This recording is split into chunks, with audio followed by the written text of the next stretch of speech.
నమస్తే, this is Sourya. Welcome to our channel. ఈ రోజు మనతో పాటు సీనియర్ జర్నలిస్ట్ దుర్గవడ్ల మణి గారు ఉన్నారు. వారితో మాట్లాడతాం. నమస్తే మ్యామ్. నమస్తే అండి. మ్యామ్ అఖీరా నందన. సో చక్కగా అంటే నిజంగానే మూవీ ఇండస్ట్రీలోకి వస్తే మంచి హిట్స్ ఉంటాయి. అంటే పవన్ కళ్యాణ్ గారిని ఎట్లాగైతే ఆదరించారో అంతకన్నా ఇంకా మంచి ఆదరణ లభించే అవకాశం ఉంటుంది అని చెప్పేసి ఫ్యాన్స్ అందరూ అనుకుంటూ ఉంటారు. సో ఇట్లాంటి టైంలోని ఏఐకి సంబంధించిన మూవీ ఒకటి రిలీజ్ అవ్వడము, సో దానికి సంబంధించి ఆయన కోర్టుని అప్రోచ్ అవ్వడం జరిగింది. సో అంటే ఓవరాల్ గా ఏం జరిగింది, ఎందుకు తను కోర్టుకి వెళ్లాల్సి వచ్చింది, కోర్టులో ఎట్లాంటి తీర్పు వచ్చింది? మీరు అన్నట్టుగా అఖీరా నందన్ ఇతను ఢిల్లీ హైకోర్టుకి వెళ్ళారు. ఈ మధ్యన మీరు గమనిస్తే నాగార్జున వెళ్ళారు, అంటే కమల్ హాసన్ వెళ్ళారు, చిరంజీవి వెళ్ళారు, ఇంకా కొంతమంది వెళ్ళటం, సెలబ్రిటీస్ అందరూ వెళ్ళటం జరిగింది. అవును. అయితే ఎవరికి వాళ్ళు వాళ్ళ వ్యక్తిగత రక్షణ కావచ్చు, గోప్యత కావచ్చు, దానికోసం వెళ్తున్నారు. అంటే వాళ్ళ ఫోటోలు ఇష్టానికి వాడుకోవడం, చాలా అసభ్యకరమైన వాటికి వాడుకోవటం, దానివల్ల చాలా ఇబ్బంది కదండి. అది సైకలాజికల్ గా చాలా బాధపడతారు.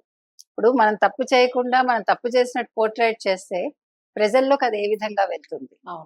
అయితే ఇక్కడ అలా కాకుండా ఇతని ఫోటోలు, ఇతని ముఖ కవళికలు, తర్వాత ఇతని బాడీ లాంగ్వేజ్ ఇవన్నీ తీసుకుని ఇతని మీద ఒక ఏఐలో సినిమా తీసేశారు. తీసేసి యూట్యూబ్ లో అప్లోడ్ చేసేసారు. తెలుగులో 11 లక్షల వ్యూస్ వచ్చాయి. ఇంగ్లీష్ లో 24,000 22,000 వ్యూస్ ఎంతో వచ్చాయి. అయితే ఇతను దాని మీద ఢిల్లీ హైకోర్టుకి వెళ్ళారు. ఇది నా వ్యక్తిగత రక్షణ గోప్యతకి సంబంధించింది అంటే ఢిల్లీ హైకోర్టు వెంటనే స్పందించిందండి. స్పందించి వాళ్ళది యూట్యూబ్ లో తీసేయమని చెప్పారు. తీసేసినట్టున్నారు. ఎందుకంటే ఇక్కడ రెండు రకాలు. ఒకటి, అసలు ఇలా ఏ సినిమాలు తీయటం ఏంటి, అవును, పర్మిషన్ లేకుండా అసలు ఎట్లా తీస్తారు? ఇప్పుడు అతను ఒక హీరో అవ్వాలనుకుంటున్నాడు, అతని ఇష్టం, అది మీరెవరు తీయటానికి? అలా ఎవరితో పడితే వాళ్ళ తీసేసి, లేదు వేరే రకంగా కూడా తీసి రేపొద్దున అప్లోడ్ చేసేస్తే ఎవరు రెస్పాన్సిబిలిటీ?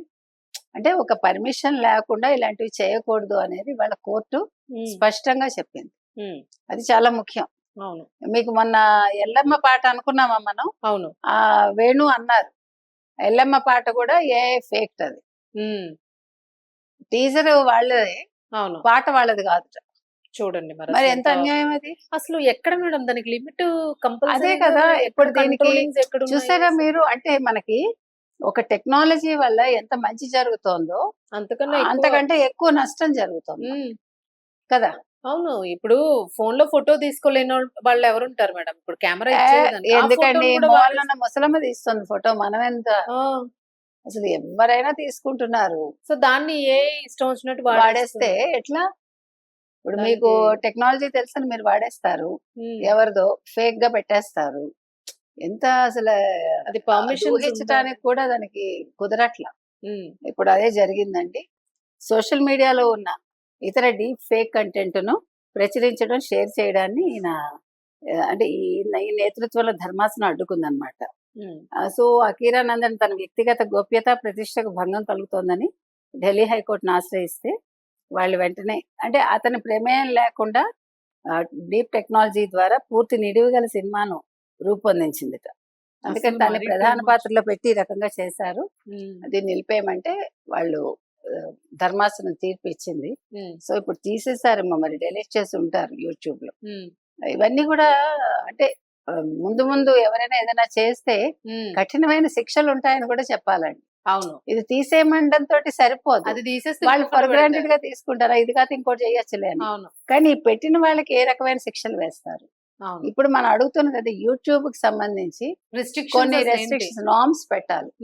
పెట్టి ఈ రకంగా చేస్తే ఈ రకమైన శిక్షలు ఉంటాయని చెప్పాలండి. ఇది మరి ఎవరు పిల్లి మెడలో గంట కడతారో మనకి. యాక్చువల్ గా మేడం, మనకి ఇప్పుడు యూట్యూబ్ లో మనం కంటెంట్ అప్లోడ్ చేసేటప్పుడు ఏదైనా అంటే పిల్లలది ఏదైనా ఉందనుకోండి, ఇప్పుడు అడల్టరీ కంటెంట్, నాన్ అడల్టరీస్, అది దాన్ని రికగ్నైజ్, ఐడెంటిఫై చేసుకుంటుంది, అక్కడ వేసేస్తుంది అది ఇది పెట్టడానికి కుదరదు అని, ఎలిజిబిలిటీ కాదని. అవును. మరి అది చేస్తున్నప్పుడు ఇది ఎట్లా చేస్తున్నారు? వేరే వాళ్ళది చిన్న తేడా వస్తేనే అది తీసుకోదు కదా. అంటే వీళ్ళ పర్మిషన్ ఉందా లేదా అనేది అక్కడ ఒక ఆప్షన్ పెట్టాలి. ఏదైనా వాళ్ళ ఆధార్ కార్డ్ లింక్ గానీ, వాళ్ళ నెంబర్, ఏదైనా ఒక పర్సనల్ ఐడెంటిటీ ఏది ఉంటుందో అది సబ్మిట్ చేయమని చెప్పాలి. అదే చేయాలి. ఎందుకంటే అందరి దగ్గర అట్లాంటి రిస్ట్రిక్షన్ ఏదైనా ఉంటే కంట్రోల్ చేయడానికి ఛాన్స్ ఉంటుంది. Nice, thank you.